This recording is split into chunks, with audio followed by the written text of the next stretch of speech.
Hello there.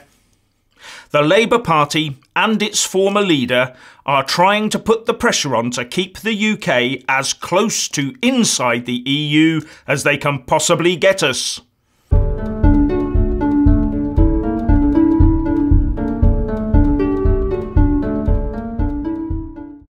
Labour's Brexit spokesman, Keir Starmer, is said to be looking for an amendment to the EU Withdrawal Bill that would stop the UK leaving the EU without having ironed out a deal with the bloc. That would make any no-deal planning redundant and ensure that the UK negotiation position became almost untenable. He is also expected to say in a speech today that if Parliament rejects the Prime Minister's deal, that cannot give licence to her or the extreme Brexiteers in her party to allow the UK to crash out without an agreement. That would be the worst of all possible worlds. And for his part, the former Labour Prime Minister, Tony Blair, is also due to give a speech today, where he will call for Parliament to vote on the deal, then for it to be put to the people in another referendum. He is claiming that Theresa May is avoiding giving out any details until the UK is at the point of being irreversibly out of what he calls Europe. I think he must actually mean the European Union, don't you? One thing that Remainers who call for a second referendum forget is that it just legitimises the force of the 2016 referendum, which many of them said should not have taken place because the question was far too complicated. Wouldn't that be the same in a second referendum? Personally, I think we're possibly close to, or even past the point of remaining anyway, so they should all now just concentrate on making the UK a successful sovereign nation. And on to the continuing blue passport saga.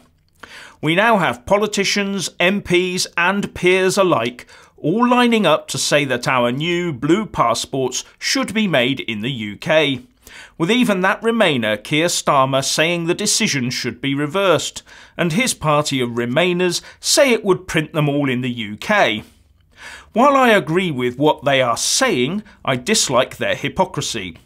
All Remainers should be hailing this decision as a testament to the EU and the trust we are showing its member states.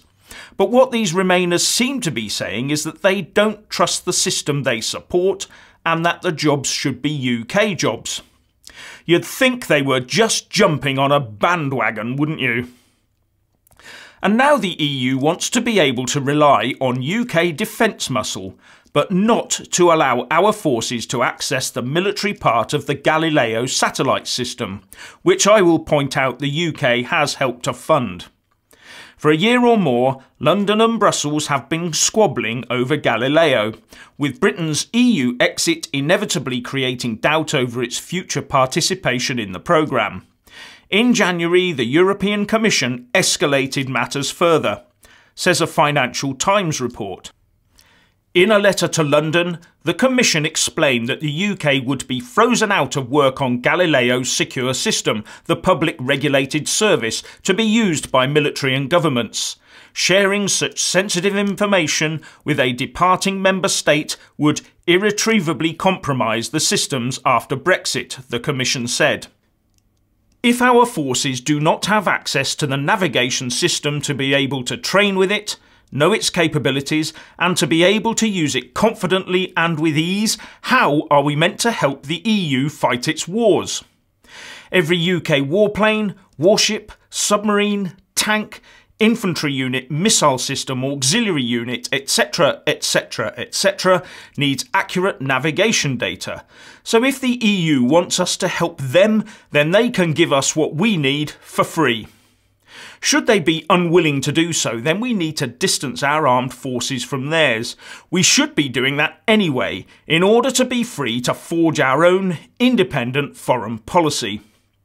The UK establishment, either stupidly or by design, promises the unconditional support of UK defence assets to the defence of Europe, and in response the European Union uses Galileo as a Brexit bargaining chip. Some will say that this decision will lock UK companies out of lucrative contracts. But remember that we are talking about a taxpayer-funded system here, not a commercial one. The EU already has a massive hole to fill when the UK stops pouring its £10 billion a year plus into its maw. So cash for projects such as Galileo may dry up as the EU finds it has to divert funds to meet the immediate concerns of its farmers, businesses and people. And if the EU forges on with Galileo, military capability and all, at the expense of ordinary trade business, then that will tell the whole world exactly where the Eurocrats' priorities lie. Galileo has cost the UK as a net EU contributor untold millions, probably billions, and I have to ask what sort of so-called trading bloc needs a military-grade satellite system. It doesn't, unless it is hell-bent on becoming an armed superstate. Those who think the EU is just all about the economy and still advocate remaining in this duplicitous organisation should think very carefully about that. As I understand it, the UK Defence Secretary Gavin Williamson is worried about this, so his department is looking at the feasibility of a UK system. And I say, why not? In fact, I say, let's get on with it.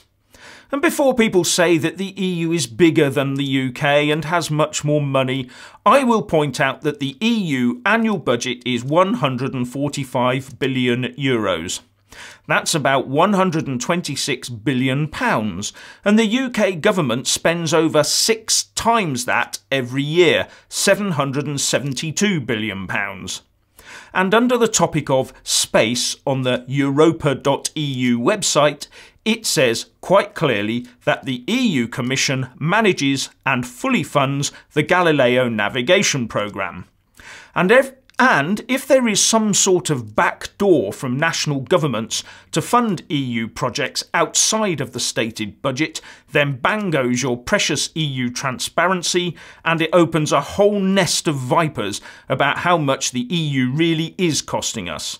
So let's just go with that stated budget. Now, if the EU can fund a 30-satellite system that can pinpoint to within 1 metre with a full military-grade encryption attachment on 1/6 of UK government spending, then so can we. All we need to do is start getting our priorities right. What do you think? Please leave a comment below. Thank you. Please do like and share this video. And also subscribe to my channel. And when subscribing, please do remember to press on the little bell next to the subscribe button. That way you'll get an alert every single time I put up a new video. Thank you very much for watching.